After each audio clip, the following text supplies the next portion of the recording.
Sentinel is a paper that caters to the African American community, and I just wonder, what do you plan on doing about the current cases of police or alleged police brutality, and how do you feel about that issue?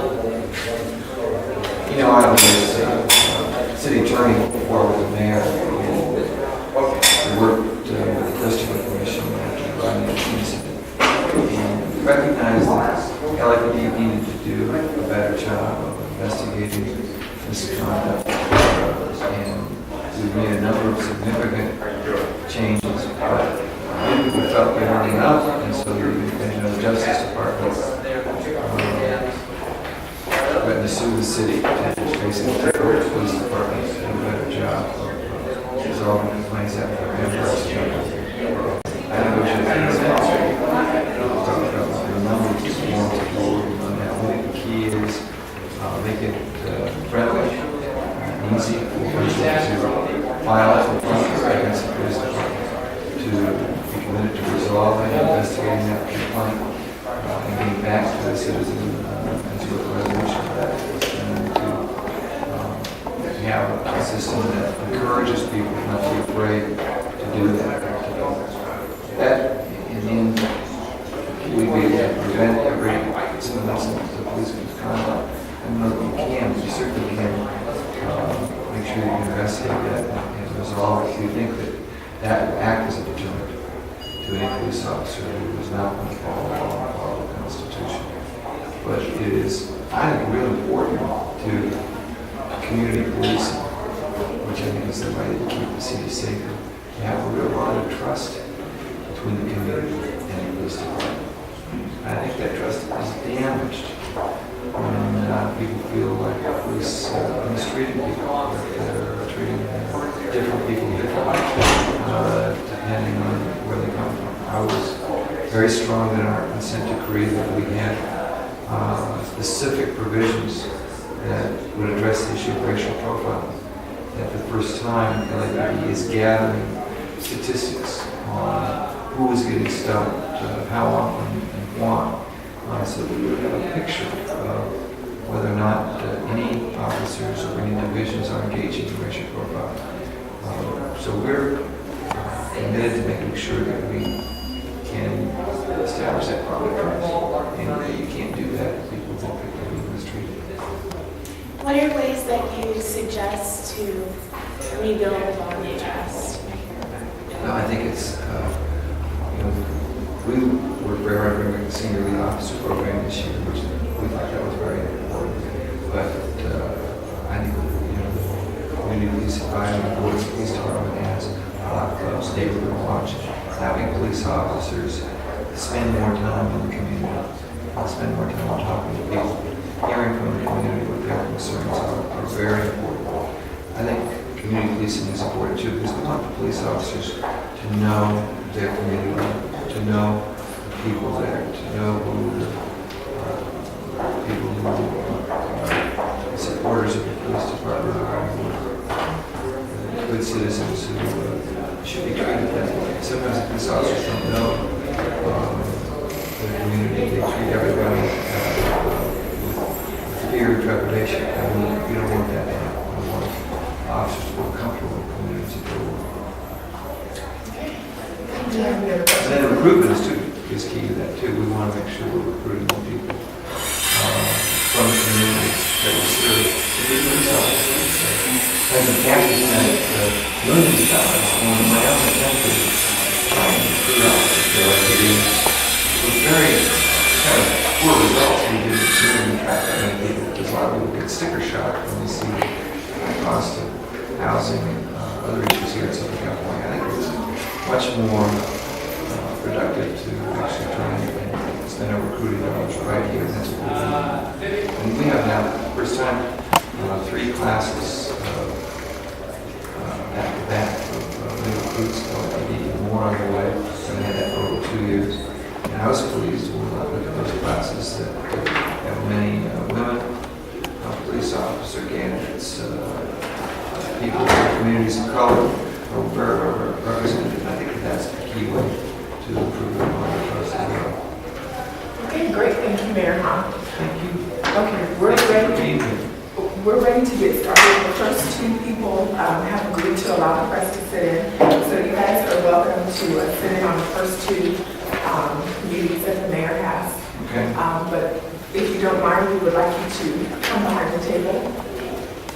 And to minimize the distractions, I prefer if you don't ask them questions until after they're done with actually meeting with the mayor. There are Boy Scouts outside. Can I ask you this? Yes. Sorry, I'm still early. What are the Boy Scouts? The Boy Scouts are making pictures. We'll be right back. That's why I was so lazy when you. Sure.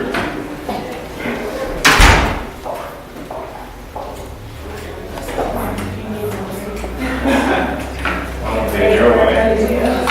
You want to?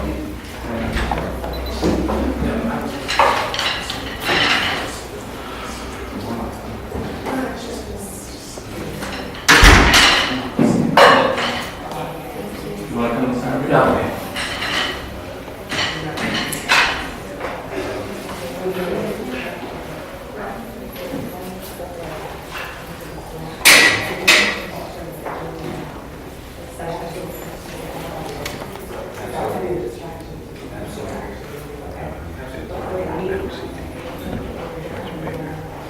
How many drones you shot? Everyone crazy shot. Everyone crazy shot. Between the merger with Hahn. Yeah. Or Diaz. They haven't done anything yet, so just kind of waiting to see what's going to happen with 13. I think 13. Those people all been one over some years.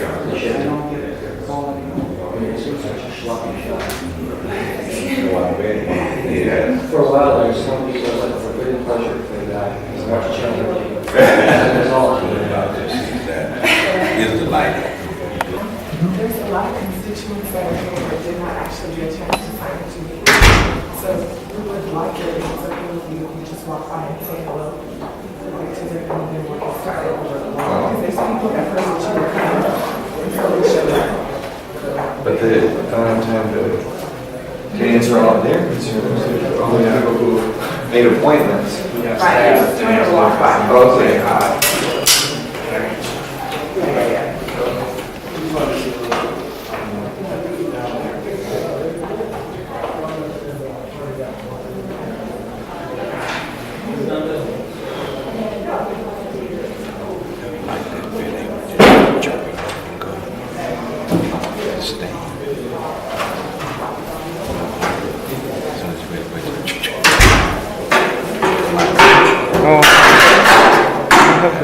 Yours is kind of a click. Yeah. Clip. Well, wait a minute. I can just. I do have. One of the folks with the Hahn. Group of 9. We have enough chairs for 9 people.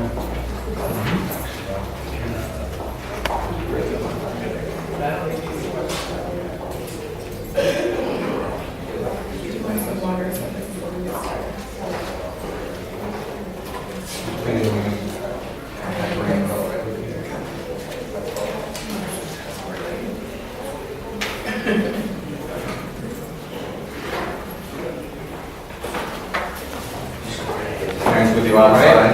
My name is Randy Dobbs. And Randy, please all come in. My name is Lloyd Keith.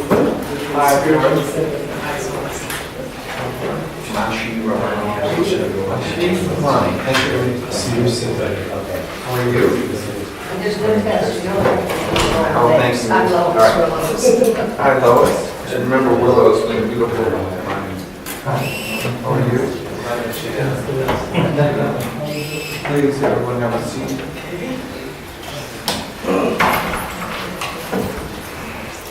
You're first on the list today, so very interested in seeing when you want to talk with the mayor.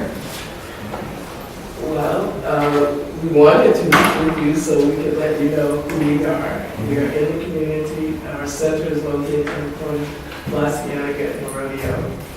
And we didn't really come to voice any complaints. We wanted to let you know that we do want to work with you, and our particular interest is working to bring about better harmony between the diverse people in this community, because that's one of the standard tenets of our faith.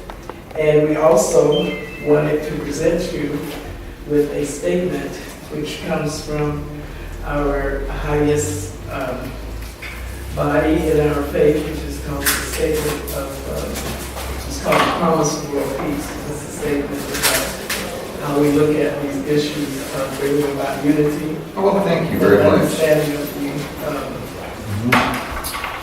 the importance of people realizing that. And this is also a magazine which just explains a little bit about our faith and what is about its history, and hopefully you'll have a chance. Here, there at Rodeo in Los Not Angeles. too far from the new Target store. Big sign here. We also have in another area of the city a center which is in the casino area near Balboa and Ventura. Balboa and Ventura. We only had that for about 3 years. We can also, we have that facility that we can utilize for community projects. Oh, And we that's community meeting rooms? yeah, meeting rooms, and then the facility in Las Vegas Rodeo, we also own the adjacent property, which we call the Unity Center. And it has a Dizzy Gillespie auditorium because Dizzy was at the high. And we also have classrooms and places like that. I remember one of the first judges I appeared before when I was a deputy city attorney, Judge Nelson, and his wife was also a judge. George Nelson, were part of the High Faith. So, and then I had, it was about a dozen years ago, visiting the beautiful High Center in Israel. It was Haifa. Yes, exactly. Beautiful, beautiful Very place. So certainly share your goal of trying to promote harmony. And we have a national center also right outside of Chicago. If you ever get a chance to go out to Western University. And some of you Well, I think that it's important to know that we are working with the community as much as possible. We have a nonprofit called the Children's Enrichment Program, which has been extremely successful. It started after the riots when we offered counseling to the people in the neighborhood, and then focusing primarily on the children. And then after we had had 3 months of that, we didn't think we could drop the children there. So we started the Children's Enrichment Program. We work with all the Hills Elementary School. And it's become a prototype of values training. And their curriculum is called Habits of the Heart. Habits of the Heart. This is at Baldwin Hills? Yes. we use this all as children setups. And so that is going on. We also have another nonprofit called Multicultural Organization for Neighborhood Arts, and we have some programs for English. So we try to do as much as we can. We also open our center for the children's services of the city. They come and do a lot of the counseling there with Department of Children and Family Services. Well, thank you very much for providing. I think it's really important for children and young people to get to appreciate each other's diversity and really understand that. It's really important to get those lessons very early in life, especially in a city as diverse as Los Angeles. I've just been very pleased that I was able to get Rabbi Alan Freeland to come on as the new executive director of our Human Relations Commission. We think a lot more can be done with our Human Relations Commission. Certainly we want to welcome youth of the High Faith to work with our Human Relations Commission on these issues. It's really important for the city, for all of us to appreciate each other. Actually, one of your deputy sons was in our CEP program, Mr. Williams. Oh, is that right? Oh, okay. One of the things that we've just been talking about, so really is not been a reality, but in many of the cities where we have the highs, in fact, in Pasadena, where Dr. Nelson is, they have done a program called Models of Great Unity, in which they give recognition to groups in the city who actually get along, as opposed to, two groups getting fighting. You can't beat the press there, but you cannot get the press or any attention to people who've overcome some problems and getting along from diverse backgrounds. And we were thinking that maybe that could be something we could initiate in this city, because if there's a close diversity, to really recognize people who are practicing these ideals of unity and We diversity. do need to recognize them. Yeah. And whether if you'd be interested. I would be very interested in seeing how we could work on something together like that. So you let me know what you need us to do, and I'll know what we can do. Mr. Mayor, we're also working with the Green Power Program for the Department of Water and Power. Yes. We're members of the Environmental Interfaith Council of the Department of Water and Power. So we hope to become a model of green power and putting solar panels on our roof to cut the cost of fuel to the city. Thank you. Thank you for being part of that program as well. We think that that's a very exciting program for Los Angeles. Great, well, we'd like to thank you for meeting with Mayor Hahn. And before you leave, we'd like to take a quick picture that I can email to you. So, Mayor Hahn, can I get you to take a group picture with everyone from this organization? All right. And you need to be over there. Okay. So we don't get the light of the windows. And if we'll come over here. Can you get everyone on this side so that we can get a group photo? This chair here. Put your hand up. Look. Great. This has been given to the leaders Is that right? some of them even read it. Here we go. 1, 2, 3. Looks good. Thank you very much. Thank you. We're not, we don't want them just to read it, but we want them to act on it, right? Exactly.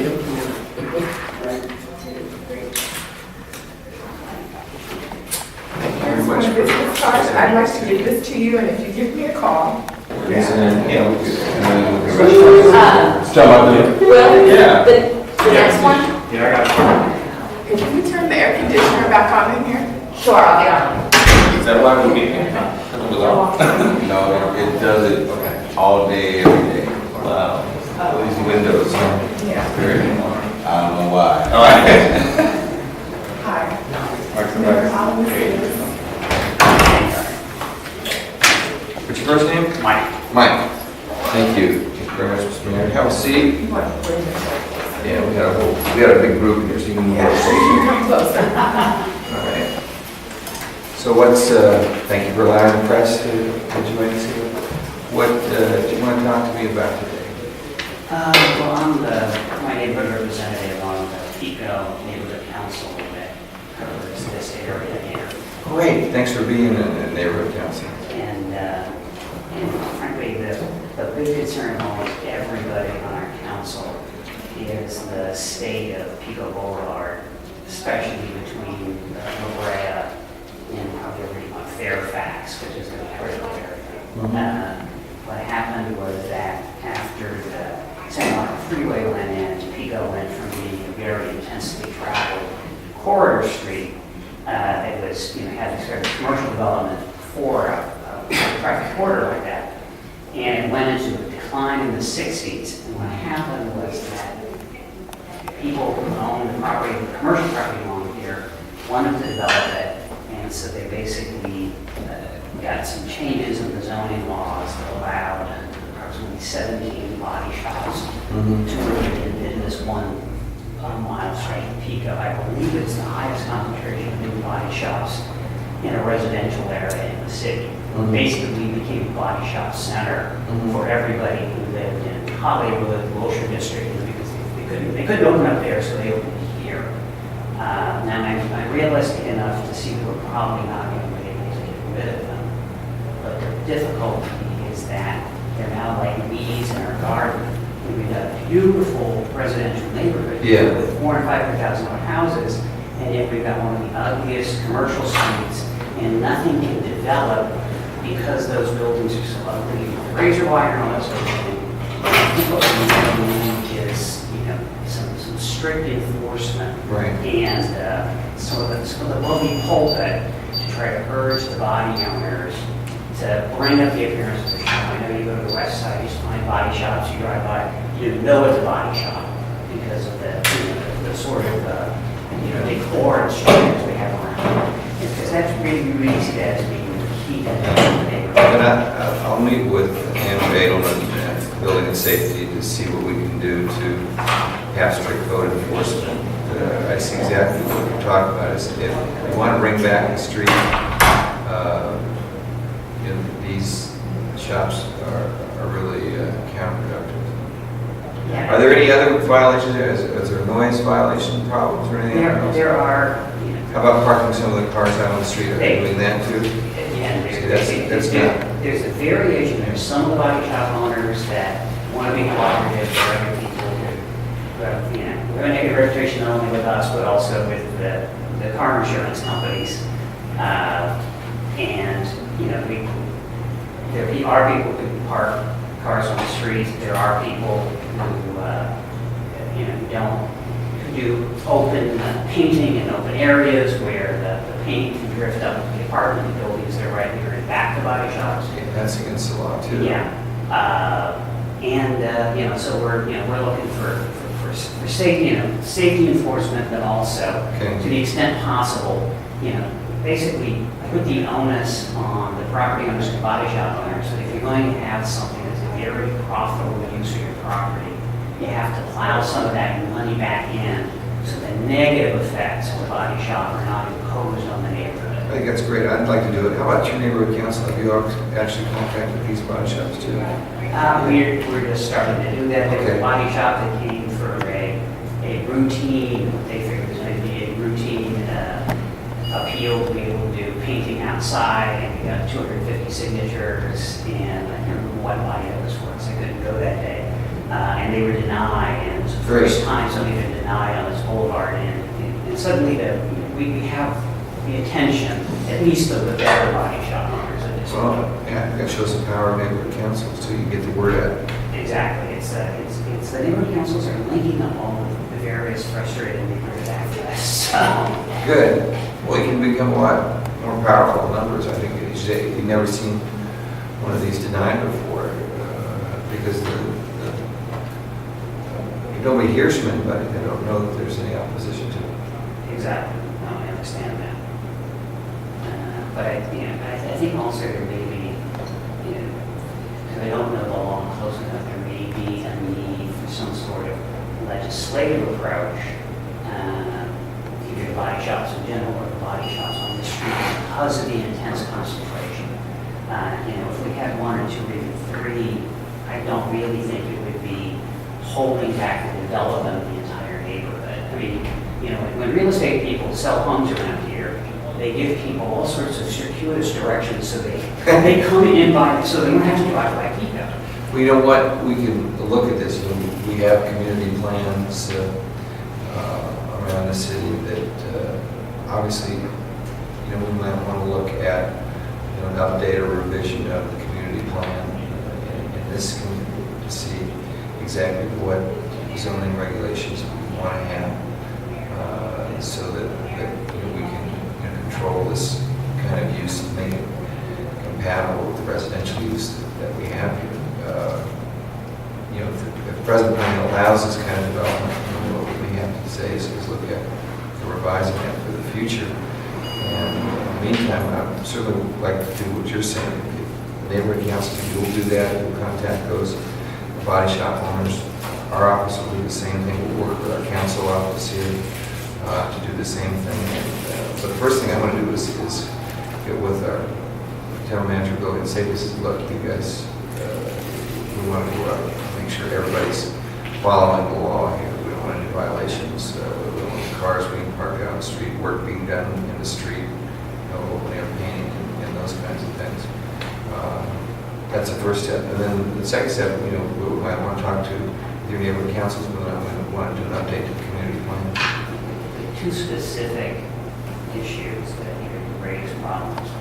the body shops are the razor wire. You really don't like the look of that. Well, it looks like a J.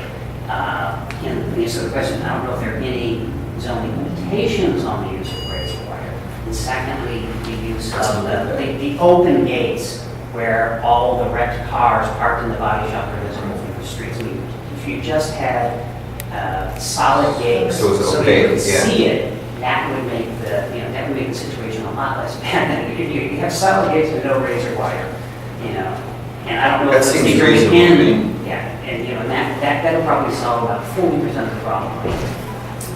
Okay. Okay. Thanks for being involved in here. Any other comments? Can we get a quick picture with you and the mayor that we can email to? Yes. Can you mention the conference here? Chairman here, man. All right.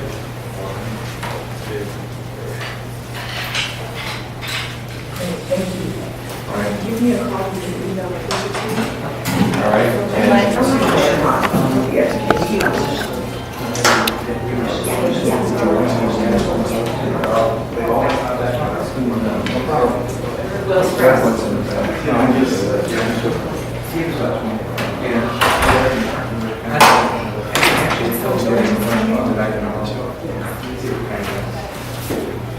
This is what we get when we just water.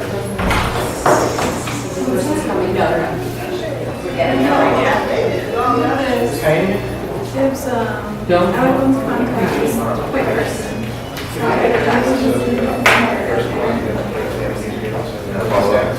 Just give us a...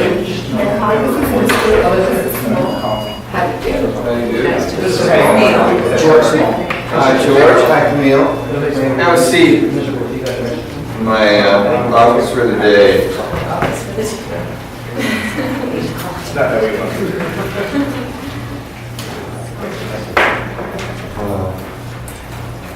We have some members of the press here. We're going to televise this one. They have agreed. You agree? Yeah. Okay, good. All right. What you want to talk to? Back today? It's actually, we really want to talk about that. Well, first of all, again, thank you for the opportunity to present this issue. It's a deep concern for us. And this is not necessarily a city of Los Angeles issue, although it concerns a lot of residents in the city of Los Angeles. And realizing you have a tender spot in your heart for older adults, and we are older adults, I speak on their behalf. In reality, I speak on behalf of older adults and adults that take education programs from the California Public Schools Adult Education Program. Recently, we became aware that there's a bill pending before the state legislature that would move the control of the adult education program to the community colleges. On paper, this bill probably has some merit and would probably benefit some institutions. But in reality, we believe that this would be an impractical solution. It would hurt the people that the program is really intended to support. Why do you think that? Well, there's been a long evolution of adult education and a long evolution of community college education. And the programs are infrastructured differently. The teaching credentials are different. People that are doing some of the older adult education have got special credentials, special training on how to handle seniors, things to look for. There's different training methodologies, different training methods, and different things you have to watch out for the different population and ages and stuff. It would be hard to make those infrastructures come together. Not necessarily impossible. And I'm sure that in the mindset, everybody's thinking, well, at some point in time, these programs would come together. But there's a gap in that period of time from when they would implement the legislation until the practicality of having it work. And I think that that's what the shortfall for the seniors that would suffer for that. Really, we're just asking you to be aware of the issues there. Okay. Okay, that's really all you want. We want just so you're aware of it. So if the state would come to you and ask your opinion, or you would be able to counsel anyone from the state, you could understand that there probably is some issues to implement this. And then the second thing, if in fact this program does come about, it is put under the control of the community colleges, there would be we believe there'd be some funding shortfalls. And to have your support and maybe providing some funding during this interim period of time, from the city of Los Angeles to continue these programs until the details and implementation could be done. Okay. This is Barbara Sandoval, who's our deputy mayor, who deals with education and recreation. Yes. And we've talked about this issue. In the community colleges used to be part of LA Unified School District long ago. So I remember when they were split off. I've been to several high schools who offer adult education programs around the city. They're great programs. The other thing is there's more high schools and LA Unified school sites than there are community college sites. So there's a distance issue here too, right? Yes, we both take the older adult classes. I mean, I've taken them at Beverly Hills High School, I've taken them at Clark Pepper. My wife Camille has taken them at more places than that. And some of the older adults, okay, and it's a little bit different than just the adults. The older adults are part of the adult education program. You know, they have the transportation to the places that they go to now, and it's just a traumatic experience if in fact there were changes. Yeah, the change is very difficult to adapt to. Right, yes. You're used to going to one place and then have to find another place. It's very hard. Well, Barbara prepared just a little thing. I don't know if you knew that State Senator Richard Alarcon is thinking about holding a hearing on this issue this summer, and that might be something you might want to attend and give your opinion on. And Barbara also put down the phone number of the Assistant Superintendent at LAUSD, Dr. Santiago Jackson, who's over the Seasons program of LA Unified. So we got to give you these phone numbers, and I think that when contacting Senator Alarcon's office about when those hearings would be, I think hearings are when the opportunity for the public to influence legislation occurs. So going there would really have a real impact. I'd be happy to do that. Okay. Okay. Thanks. Thank you. Thank you for the opportunity. Thank you. Thank you. Thanks very much. And stay in contact with us on this issue. Yes, I will. Okay. Before you leave, I'd like to know if you'd like to get a quick picture with Mayor Hahn that we can email to you. Yes, I love that.